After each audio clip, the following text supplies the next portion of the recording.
Good afternoon, everyone. My apologies, I'm running a few minutes late on today's live through a whole series of unfortunate events that I don't need to go into. But partly as a result of that, I'm now wearing new glasses. Anyway, but really looking forward to being here today. And I wanted to talk about two main things today. So first of all, we have been announcing all over our social media and if you're on our email list, apologies, because I think we've had a few CRM issues. We've inundated people a bit with messages, but I'm hoping that you're aware that we have a new course coming out, and I'm very excited about it. It's launching in a couple of weeks. The actual course is starting. The tickets are available now. And as always, feel free to reach out if you're interested in attending, need more information. But essentially what this is our chance to do a bit of a deep dive into Global Affairs Canada. So there are many organizations, different civil society organizations, different NGOs, different nonprofits and charities who are funded by Global Affairs Canada, who want to be funded by Global Affairs Canada, who want to maintain their funding from Global Affairs Canada. And, I think what I want to say about that is, it's not, I would not ever suggest that we have any kind of perfect formula for that, because it's a very competitive environment these days. And, the opportunities that are out there are amazing. But, they're also very competitive and they're limited. So I think anyone who would tell you that they have, somehow cracked the code, or they know, how to guarantee you getting funding, I would stay very far away from them. Because I don't think that anyone can actually guarantee that for you. That being said, I do think that there's a lot that you can do as an organization to make your relationship with Global Affairs Canada more fruitful, more effective, more engaged, more productive. And in this particular course, we're going to be focusing particularly on business, the area of work called quote unquote business development, which is a very kind of inside baseball term within INGO circles that refers to developing new proposals and grants and seeking funding. Here at J. Clark Consulting, we're very lucky that we have myself, for whom that was a major focus of my career for the last 10 years, as well as Diana Apostolides, who are our VP, who has also extensive experience developing Global Affairs Canada proposals. So it's something we've both done a lot. We've done it for competitive calls. We've done it for humanitarian calls. We've done it for solicited, unsolicited proposals. So we have a wide range of experience, also concept notes, etc. And we're really excited to be bringing that to you through this course. So that's one aspect of the course. But the course is also going to take our overall approach to government relations, the strategic empathy approach, and work on how we can apply that to the Global Affairs Canada relationship specifically.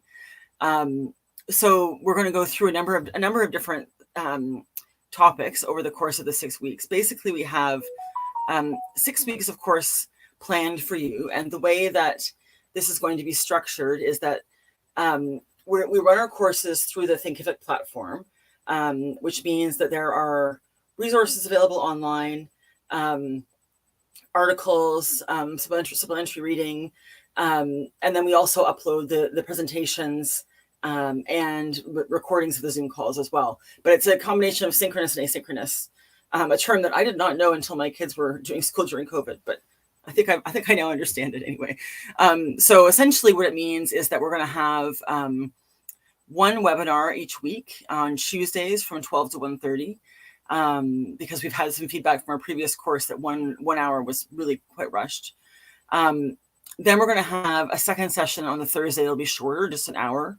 And that will mainly be a Q&A session where we can have a discussion and answer questions on the topic of the week, talk through some of the extra materials as well. And we're also going to offer on Fridays from 9 to 10 a.m. an optional co-working session for people who want to work together to complete the exercises for the week and ask any questions they might have about the exercises.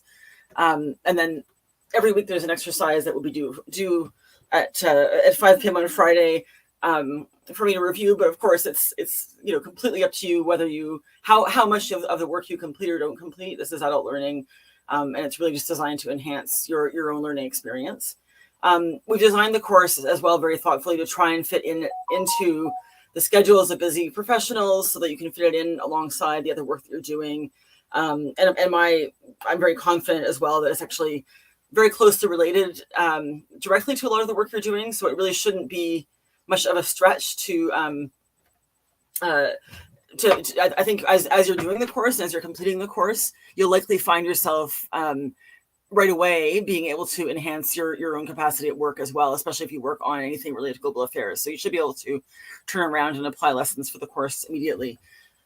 So that's the structure. It's going to run over a 6-week period, as I mentioned, and it's going to run from November 6th, the week of November 6th to 10th, all the way to the week of December 11th to 15th. Trying not to get too close to the holidays there. And we're going to walk through several different topics. So we're going to, the first week, we're going to spend talking primarily about the structure of GAC, the hierarchy, and the mandate, which are all very important pieces to understanding Global Affairs Canada. And I mean, especially, things have changed a lot over many, many years, especially in sort of the recent 10 to 15 years, and continue to evolve. And so, part of it is just to make sure we're understanding who is responsible for which areas. This is a department that has a number of different mandates, has 3 different ministers, has different areas of focus, some elements of it that are much more focused on policy, on diplomacy, others on programming and funding. So we're going to go through all of that, because the better that you can understand that, the better equipped you are to go into meetings with government officials and make good use of their time and your time, and really understand where you should be focusing your energy and engagement. So that's week 1. Week 2 is going to be looking at the Feminist International Assistance Policy, the action areas, as well as some other related, kind of core policy documents that the GAC has been delivering over the last several years. I think, people, the FIEP is not new at this point. It's been around for several years. And, there have been interesting recent reports in terms of how effective or ineffective it's been. But I think, more on that later, because I'm going to dig into this Cooperation Canada report shortly. But it's an essential document. And I think one that's really transformed the sector in terms of putting a much stronger emphasis on gender equality, which as a former gender equality specialist makes me very happy. And of course, FIEP has 6 action areas, which each have their own specific focus, specific outcomes, specific programming areas. And then in addition, there are other major policy commitments and documents, the Thrive Agenda, among others, that the Government of Canada is committed to, that it's very, very helpful to have a good grasp of if you're going to be engaging with Global Affairs Canada regularly. And also just to make sure that you're aligning any of your proposed initiatives with those existing priorities. So that's week 2, November 13th to 17th. Week 3, November 20th to 24th, we're going to be talking about all of the different funding mechanisms, funding flows, and how GAC makes funding decisions, essentially, internally. Because it's always an interesting picture. There's about, roughly $7.6 billion that GAC spent, I think, this past year. I might be off slightly by that, but how do they spend that money, and through what different channels? And obviously only a small part of that goes directly to civil society, to NGO partners and nonprofits. So how do you determine, which of that funding should be paying attention to? But I think it's also really important for everyone in who's interested in international issues to have a good understanding of how GAC allocates funding, just so that we can also all be part of keeping, holding the government to account for commitments it's made, and ensuring that it's living up to its commitments. And I think that's where the report that I'm going to talk about shortly from Cooperation Canada and AidWatch does a really good job. And I look forward to digging into that more in the course as well. Week 4, we're going to look at what is it that makes GAC unique in terms of other government departments, because there are some things that are a bit different. Partly, the rotational nature is kind of one of the obvious ones, but there's quite a bit of nuance and complexity within that in terms of how to that could really impact the way you engage with Global Affairs Canada officials, and knowing some of these basic, well, not even basic, but knowing some of these nuances can really help help you understand how to engage effectively with global affairs, and to really have a deeper understanding and really be able to apply the strategic empathy approach, in the sense that you want to really understand what it is that's motivating each of those officials, right? And what is it that would make their lives easier, and how can you align with that? And how can you also, make sure you're bringing the right people to the right conversations at the right time? GAC has, a lot of technical experts, policy experts in different areas as well.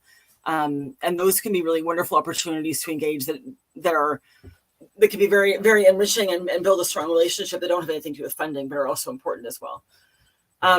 Week 5, December 4th, December 9th, we're going to talk about some of the almost what you call the DNA of programming, of proposal development at GAC, which is results-based management, program theory, theory of change, and gender-based analysis plus, and go through, a lot of the basics of those topics, where to find information, share some examples of what works and doesn't work, go through the gender equality rating system, which I know is one that sometimes people struggle with a bit, and also just talk about what goes into developing a theory of change, and to creating program theory. So, because these are all really critical in terms of having, I think a lot of people these days say that the theory of change aspect of a proposal is the most important part of what you end up submitting to global affairs.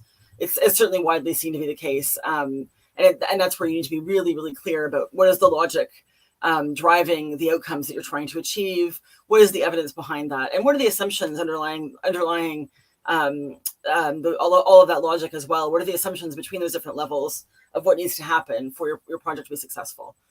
And then finally, week 6, we wanted to set aside some time as well to talk about some of the emerging trends that we're seeing.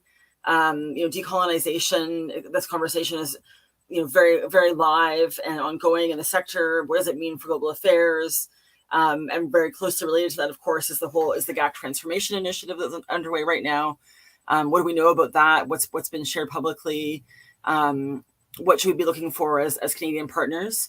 And then there's also just the broader context in terms of some of the cuts that have been seen to ODA lately. What does that mean for the sector? And what should we be looking at more closely there as well? So that's an overall structure. It's going to be really, really exciting 6 weeks of learning. And I know from the previous courses we've done that we're focused more generally on the federal government, that we've had some, a lot of the learning has come from participants, and as well as sharing their own experiences and asking their questions. But I really, what I really want to say, as I mentioned at the beginning, I mean, it's not that we're saying, by doing this course, you're going to be guaranteed to get funding by any stretch of the imagination.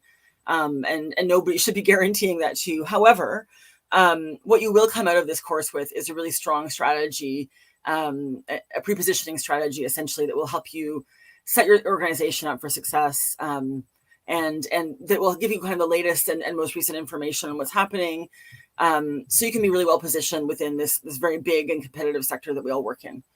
So that's just a bit on the course. For more information on the course, I see that we've shared a link in the comments and LinkedIn as well for registration. If you have any questions about it, feel free to message me on LinkedIn, send me an email. I'm happy to share more details, to share, kind of more of a detailed breakdown of what we're covering each week, or answer any questions you might have. But hurry up and get your tickets, because they're only going to be on sale for just over another week or so. So we want to make sure that everyone who's interested in this course gets a chance to take advantage of it. So that's a bit on the course. Then I also wanted to just take a few minutes on this call to talk about a very closely related topic, actually, which is the new Cooperation Canada and AidWatch report that was released. I believe I believe it was just released yesterday. So basically, they've released this new report.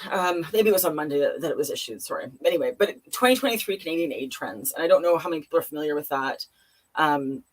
We can also post a link to that as well in the chat. But it's a very exciting report that has been worked on together with Brian Tomlinson from AidWatch. And if you've been around international development circles in Canada, you'll probably be familiar with Brian Tomlinson, because he's been around doing some really great advocacy work for a long time through AidWatch. And as I often say as well, I mean, it's government transparency, at least in Canada, it's an interesting beast, because I really value and appreciate the level of commitment we have to government transparency. And I can really see, how much work has been done on the government side to ensure that we have more access to information. At the same time, it can be very, very difficult as a layperson to, parse through all of that detailed information and actually find out, draw any really significant conclusions from that information, and to be sure that you're getting kind of the right information at the right time. So they've taken on quite a monumental task, I would say, Cooperation Canada and AidWatch, and I think I really wanted to, kudos to them for doing the work on behalf of the sector, because I think it's very important that we have this information as part of holding the government to account. Just as part of understanding how, what Canada's impact is in the world, and where, we as individual organizations may fit in as well. So it's quite exciting to see this coming out, and I recommend that people take time to look at the report. But what I did want to do today is just go through a little bit of it in terms of basically sharing with you some of the information that's available. So I'm actually I'm not sure how this is going to work. I'm going to try sharing my screen. I don't know I haven't done that when I'm doing a LinkedIn Live before, so maybe someone can let me know if it's not working at all. But basically, I just wanted to go through the highlights of the report, which I think are really, really, really interesting. And one of the things that's interesting is that our ODA volume overall has actually continued to increase.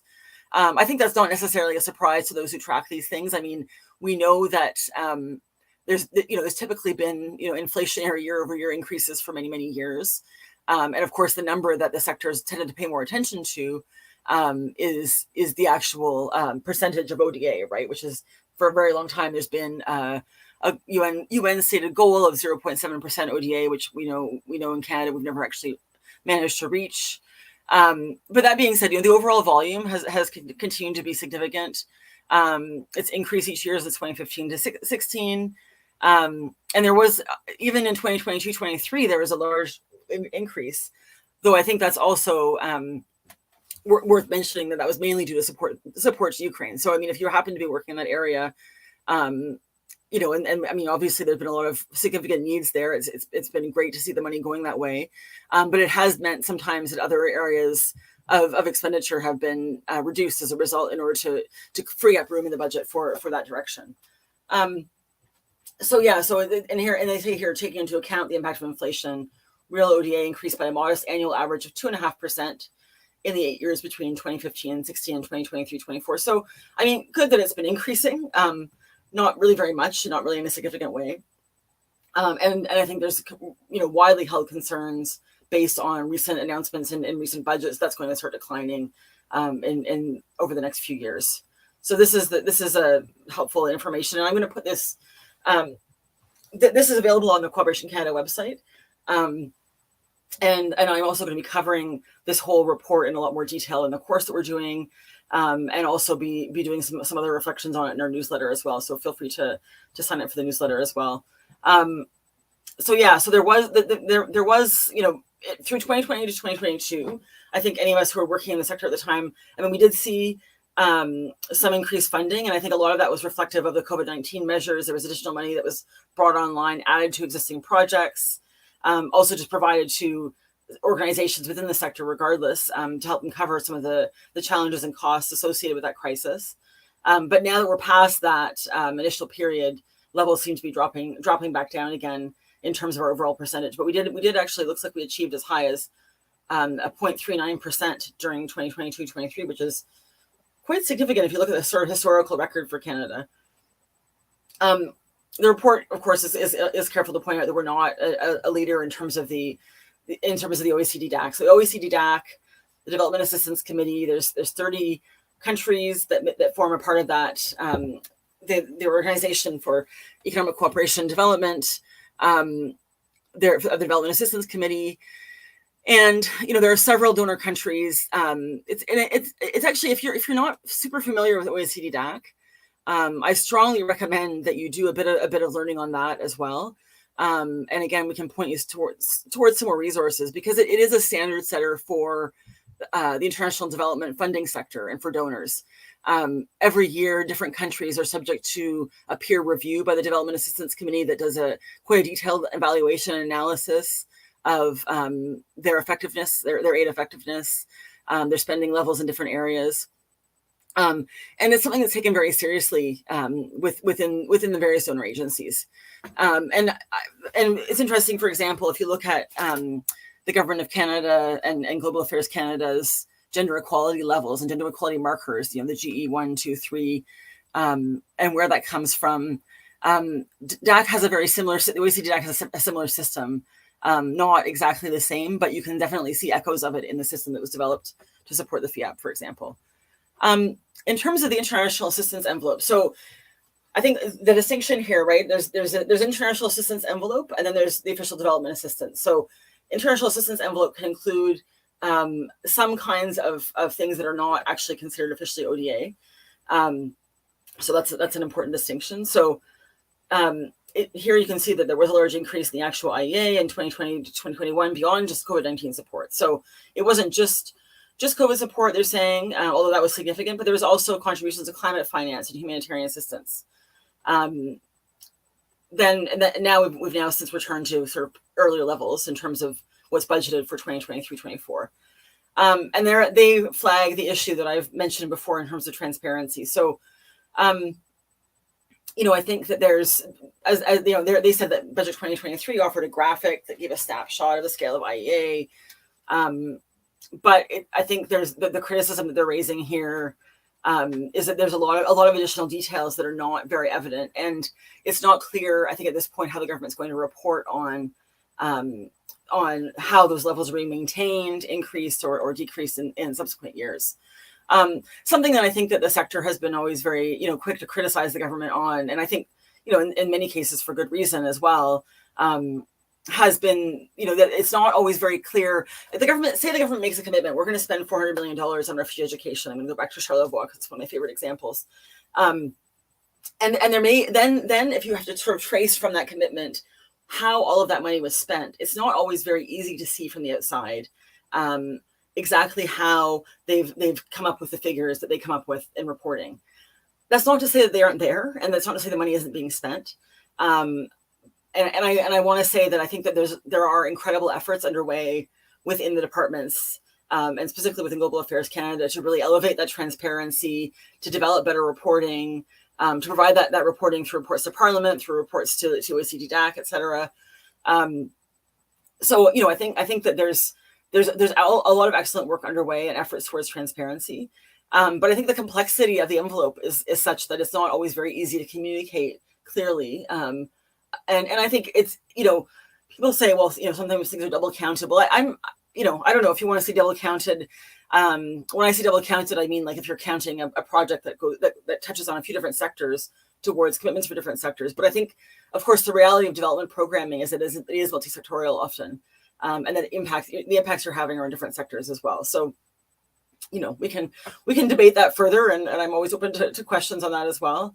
One of the sections that I thought was particularly interesting that I want to get to before I wrap this up, because I'm going to be wrapping this up fairly soon, at 12:30, is that they actually did a really helpful deep dive, which is something I've been wanting to do kind of off the side of my desk for several years, on kind of breaking down how ODA was being spent, but specifically both in terms of sectors, but also in terms of who it was being spent on. So, like, which are the executing agencies? To what extent is money going bilaterally to other governments? To what extent is it going to multilateral institutions? And to what extent is it going through civil society? So, first of all, there's overall segregation of ODAs. There's humanitarian, climate finance. They go through, and refugee costs are also part of ODA as well, which isn't always widely known. So I think it's that can be a significant percentage of ODA. It's up to 11% in 2021-22, which of course is an important obligation, and we're not something that we would want to see reduced. But it's just good to keep in mind that when you're looking at overseas development assistance, it's not necessarily all going towards programming in developing countries. Humanitarian assistance has trended upward in the long term, which I think is an interesting trend that we can unpack further as well. And also worth noting that climate finance is occupying an increasing share of Canadian bilateral ODA, which I think is a trend that has been talked about. And, every organization I've spoken to over the last few years, I think is aware that this is becoming more and more of a priority. And I think welcomes that because, certainly I had the opportunity earlier this year to interview several local organizations that work with one of our clients. And they're in many different parts of the world. The frontline day-to-day impact of climate change on livelihoods, on well-being was inevitably a forefront of every conversation. So it's good to see that this is happening. It's good to see that we're responding. I think, again, though, where exactly this money is going and how it's being used will be something to explore further, and to ensure that that it's going where we would want it to go in terms of helping the most vulnerable. In terms of channels, this is the part that I really wanted to get onto because it's the part that I get most interested about as a real data nerd. I think it's interesting that they were able to go through and review. And what I haven't done, because this has just been released, is look at the methodology. But I'm really curious about this because I've looked for this information as well, and it's not always easy to find. But basically, what they've done is look at all of the different channels for developing Canadian ODA. So I'm just gonna actually, highlight this, and hopefully I made this bigger. This particular chart, because what they've done is gone through and broken down, and ignore the table on the left because that's referring to a different pie chart. But in this case, they've gone through and broken down of the overall funding, how much of it is going through which channels. So it looks like from this, based on their assessment, and this goes back over 2017 to 2022, 16% went. So let's start with civil society. From the bilateral programs within GAC, basically 22% of funding went to civil society organizations. 8% went to managed funds with international financial institutions, such as the World Bank, the development banks, and others. 26% went through other multilateral channels. And I think that, again, we can unpack that a bit more, but that could include a wide variety of other multilateral institutions. Then there's a 12% that went through GAC bilateral channels, and that would be funding that's going specifically towards the funding that's going specifically towards other governments, so typically government to government support. The way that they've broken this down as well, they have this breakdown that I wanted to explain here of bilateral and multilateral. And I think what they've done here is they've looked at, for funding that's going to particular countries, in other words, bilateral, they've broken that down.